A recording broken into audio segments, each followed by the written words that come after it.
turn my head from side to side and make certain that everyone is watching. So put your hand together and thank God.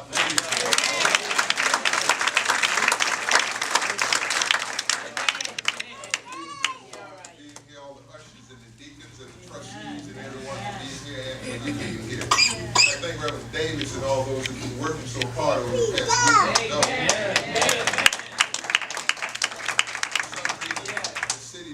Exactly what they normally do when we get 2 inches of rain, and somehow they thought that we needed to raise fish in our basement.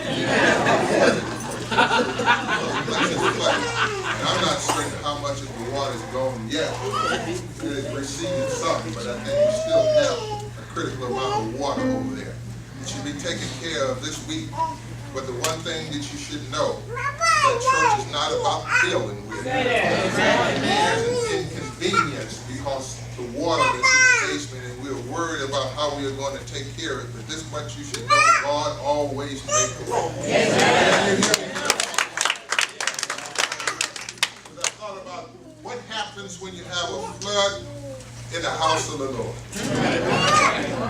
Somehow we recognize that it makes us think about where we are, what we are going to do.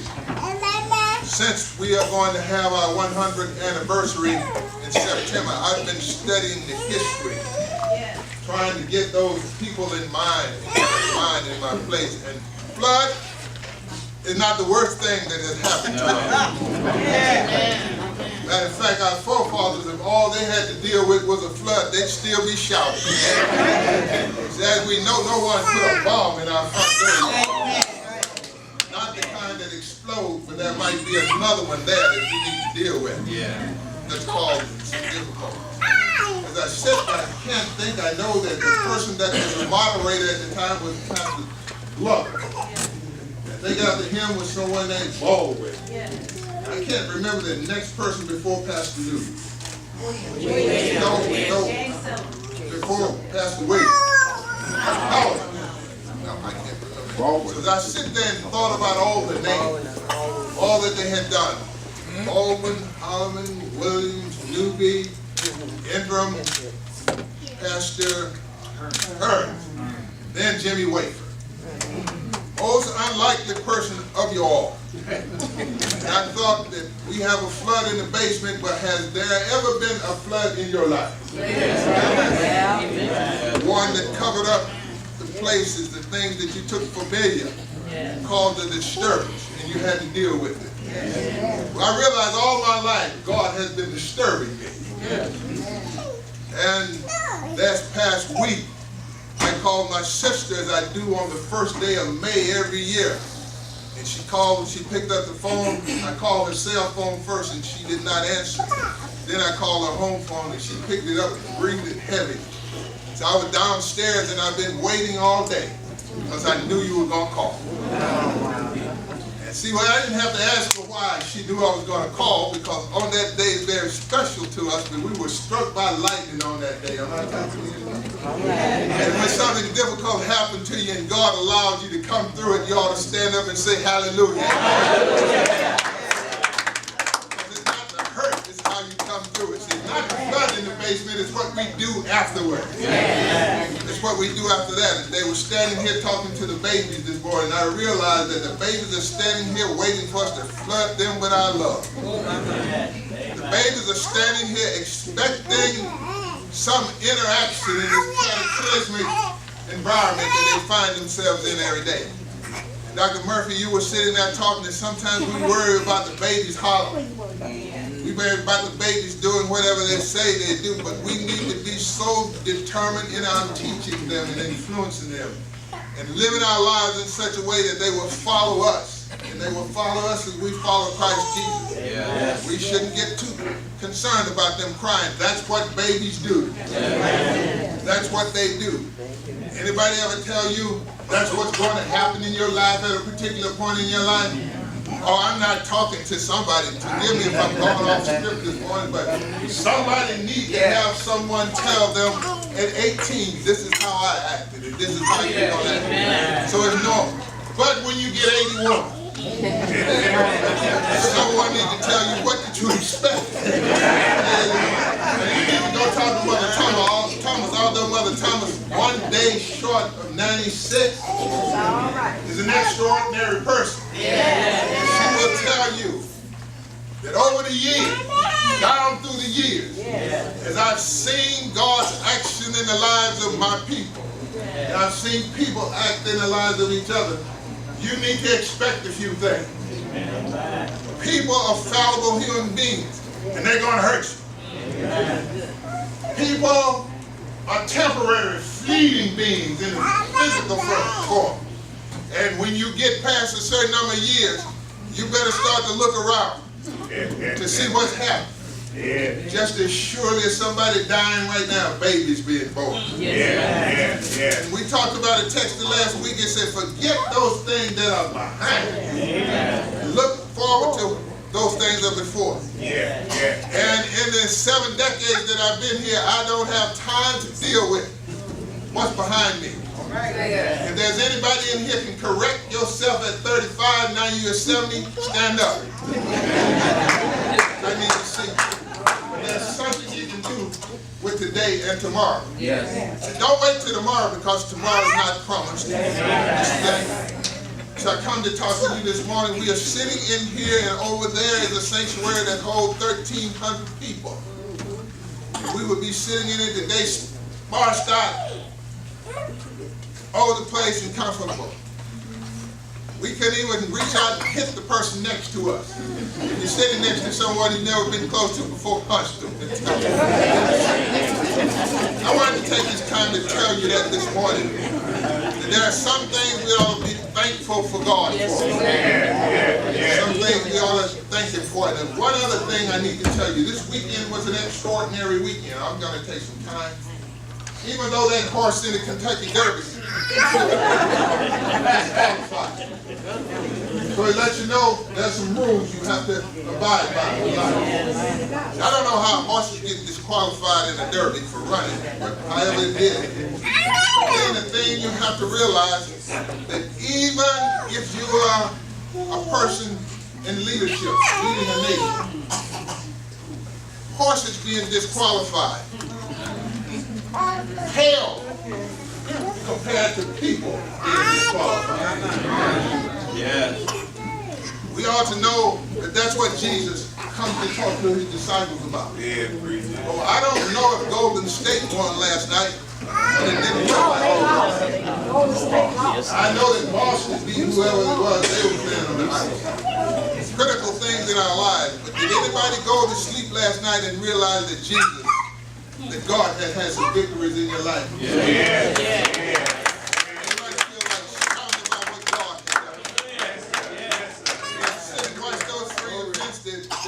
The roar from the crowd was erupting. But I thought this morning, none of them woke you up this morning. None of it started us on our way. And if you follow, what's that horse name? Somebody know because you better than me.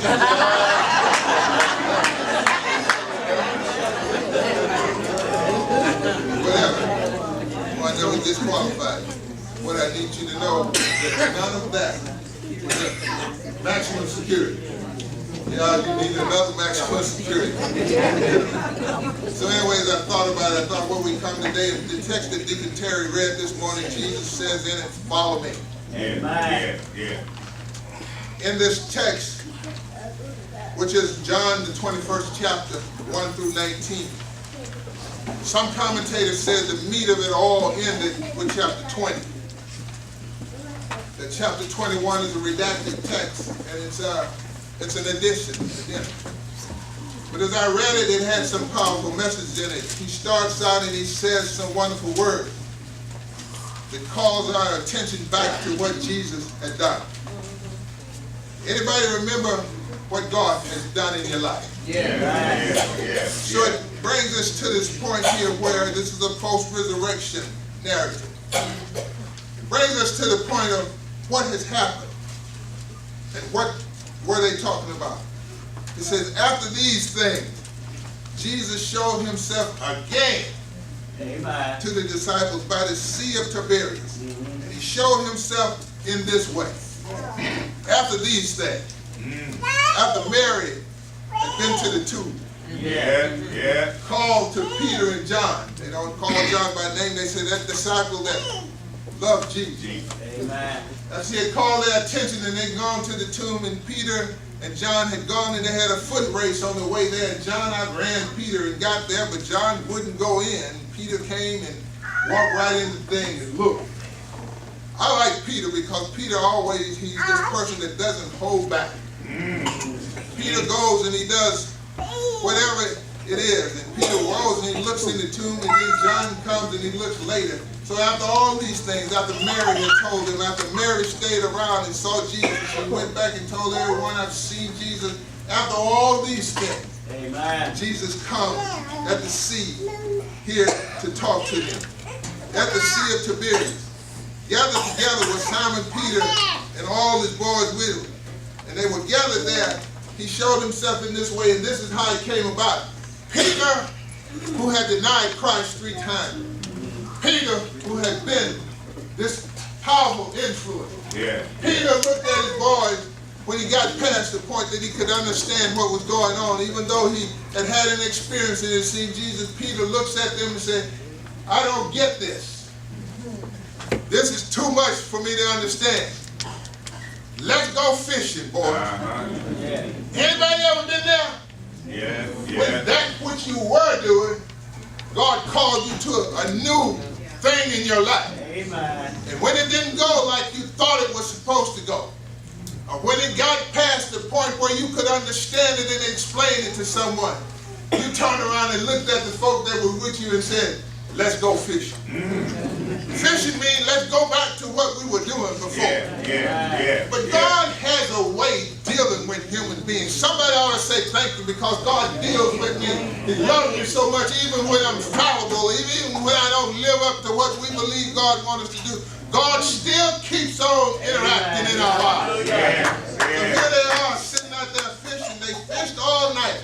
They went out and they fished all night and they were fishing. Anybody know when God called you out of one thing and asked you to go do something else, when you go back to what you were trying to do before, you're not going to be too successful at it. So they fished all night long.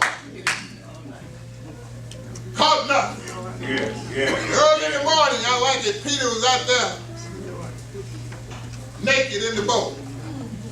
And I look at it and think that sometimes in order for God to get next to us, we got to pull off all of the stuff we have. Peter was giving himself to that he used to do.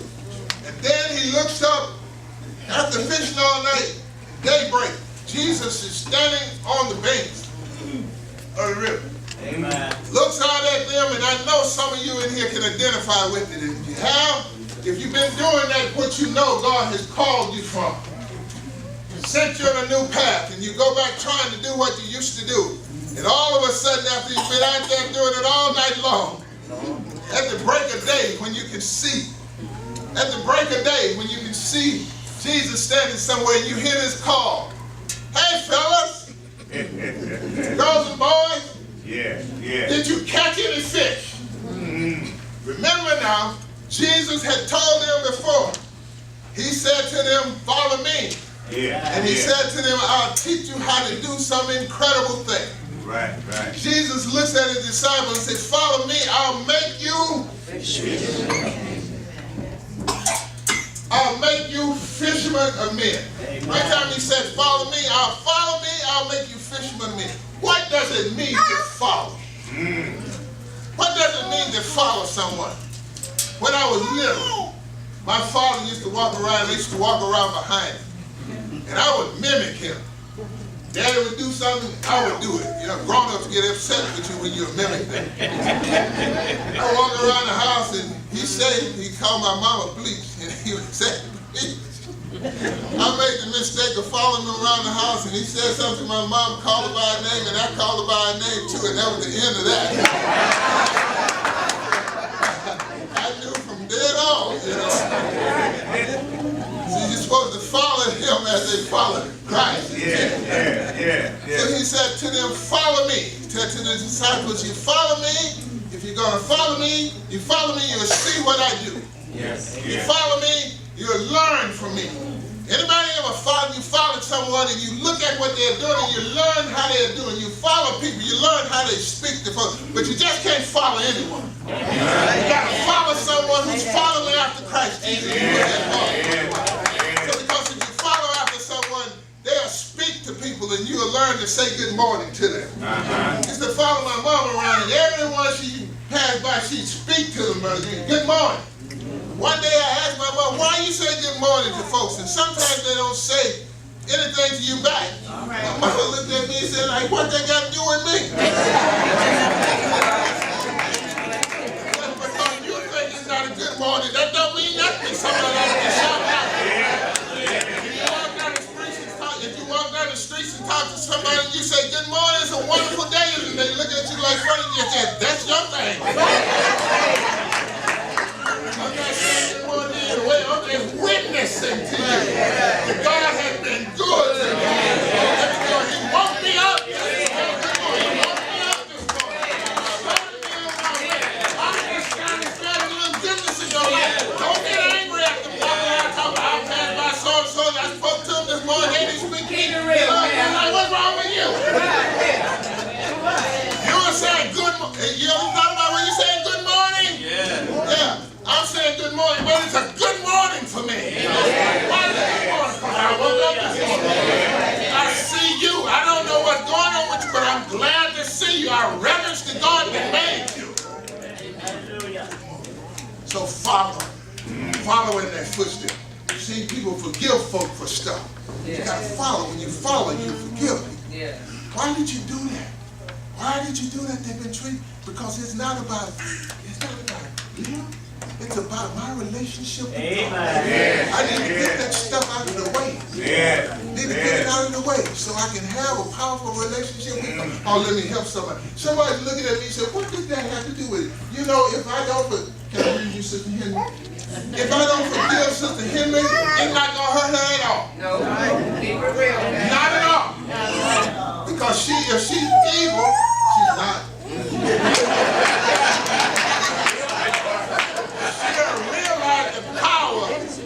Of unforgiveness in my life. Every time she see me about to get it on in a relationship with God, you know what she'll do? I know I have some power over him. She'll just strike right in the middle. You praying, she just strike right in the middle. You having a good day? You just struck right in the middle. And you can't say good morning because you're going to say, it might be a good morning right now, but I know where your head is. Amen. But the moment I say, I forgive you, and remove the power of whatever it is she had. And no matter how much she struck by in the morning, I said, good morning, how you doing today? You look real good. I wonder what happened. I hold stuff that won't allow me to do that. So I'm going to try and figure out what happened. Then one day, she come up and say, I know I stomped your foot. And for 5 years, I realized you would always bother. But all of a sudden, it doesn't bother me anymore. What happened? Then I have to say, I realize. All right now. All right. I realize that it's about me, not you. When I tell you I forgive you, then I realize I'm telling you whatever you did to me no longer has the power to hurt me. I realize that my life is a lot more about than what you have just done, so I'm going on with my life and I'm going to figure out what God has for me is for me and it's not dependent upon you. Somebody said this morning, said, where did our power come from? Our power does not come from you. It does not matter who's in office. You are still a powerful person. Somebody need to put that hand on it. Now hit yourself on the chest and say, I'm powerful. Because of the God that's within you. The Spirit that's within you. Whatever they do in that big house, it might affect you some. But let me tell you something. There was a flood in the basement. You can't go down there, but it does not stop you from shouting.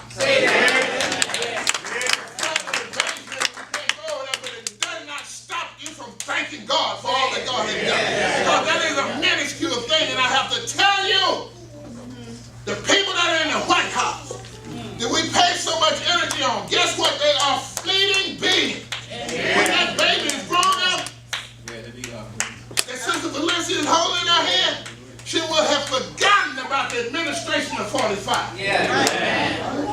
Just like you have forgotten about Woodrow Wilson. The only person in here you can ask about Woodrow Wilson they possibly know about it is Mother Thomas. Mother Thomas, wave your hand. And that man did not affect her. He's been dead a long time ago. And Mother Thomas is still singing. I heard her over there a while ago. I heard her sing at the top of her voice. And I was sitting there thinking, my God, Jesus said, follow me. If you follow me, you won't let that stuff bother you. There's a text that says, in the year that King Uzziah died.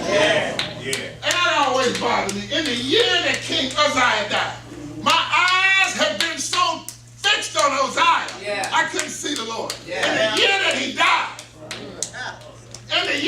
died, I saw the Lord. Somebody sitting in here today that needs some power in your life to die. And if it has died already, you need to stand up and tell somebody, in the year that King Uzziah died, let me help you out with Uzziah. Uzziah can be anything. Uzziah can be the year that my Cadillac broke. Uzziah can be the year that my house burned out. In the year that my wife, my husband, my boyfriend, my girlfriend left me. In the year that some cataclysmic thing happened to me, I saw the Lord. And we go to this thing on Pentecost Sunday. On that Sunday that the Spirit showed up. And it was like a whirling wind in the midst of the place. I forgot about everything that was on my mind. And I saw the Lord. In the year that Lanny Wafer died, I saw the Lord. And we had never seen it before. Yesterday, my wife was so wonderful. She had a birthday party for my mother-in-law. They asked me, what did I? Everybody had to say something about it. I used to follow Lola Williams around. She didn't know what I was following around. My mother-in-law got on a plane and went to Hawaii with another friend of hers when they were 94. Took off. She passed me on the freeway one day. I was doing 75. I saw a little white balcony come out of the corner of my eye. Shoot! I said, that's mama. I speed up and I was looking around where the cops, because I know if they stopped her. She was going to say, I thought the speed limit was 75 on it. But she was moving along. I pulled up beside and looked at her and she was just going. And I thought like, wait till I see her and tell her about it. And I told her, I saw her in the freeway speech. She said, don't tell that.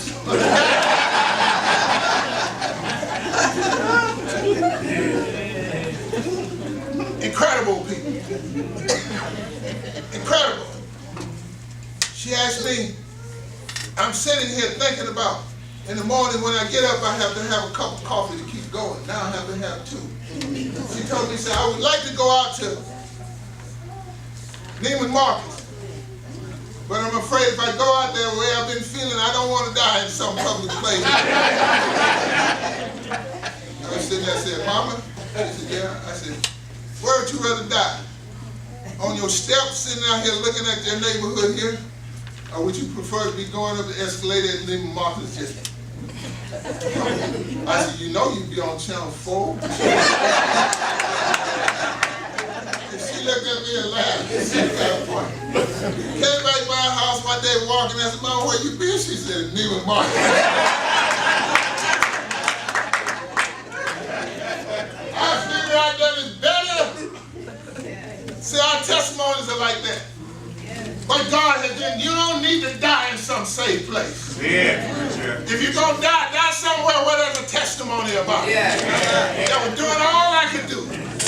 Then she got me one day, we were sitting there talking, she said, the only thing wrong with you, boy? I said, what? She said, I didn't birth you into this world. I can't live up to that. Had the nerve to tell my own mother that.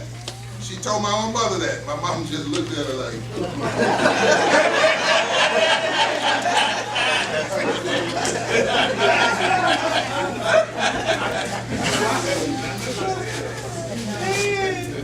Jesus said to him, follow me.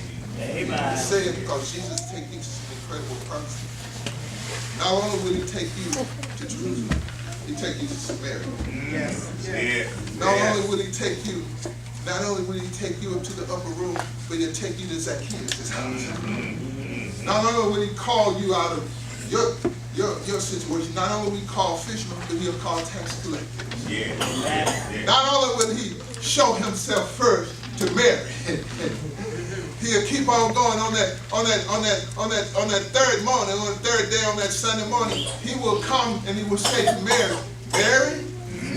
Mary didn't recognize who he was. And the text says, after these things.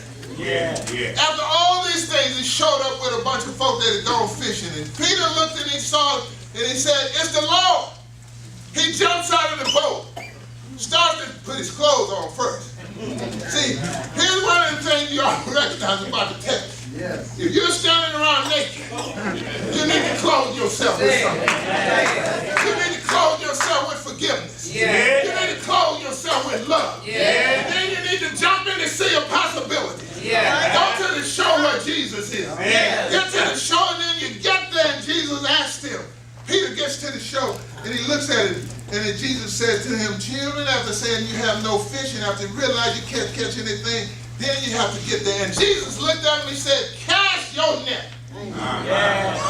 Somebody here been looking at this. You've been trying to do the best you can. You've been trying to do what Jesus called you to do, and you left and you go back and say, I know I'm better at that what I'm doing. And then when you find out that what you're doing is not good, and you bring yourself into Jesus' presence, you can hear Jesus say, cast your net on the other side. And don't go like I've been fishing over there. I've been over there. But somebody's been fishing in a place, but you've been fishing there, but you did not have God's.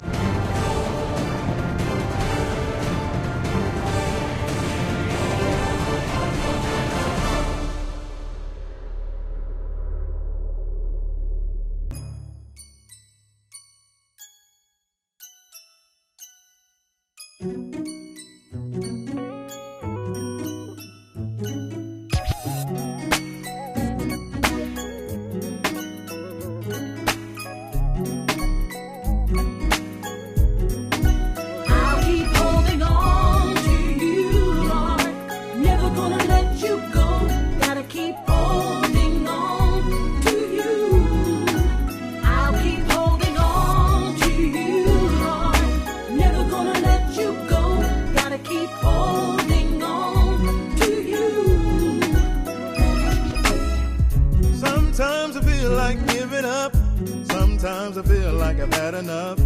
Want to throw in the towel. Then you come along and remind me you're all that I'll ever need. Lord, you make me strong, so I'll keep on holding on to you, Lord. Never gonna let you go. I'll keep holding on.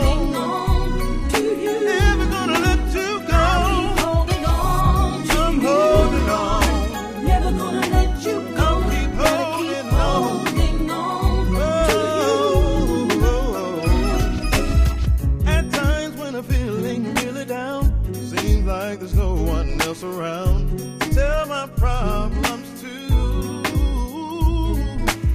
Then you appear out of nowhere. This shows me how much you really care. Lord, you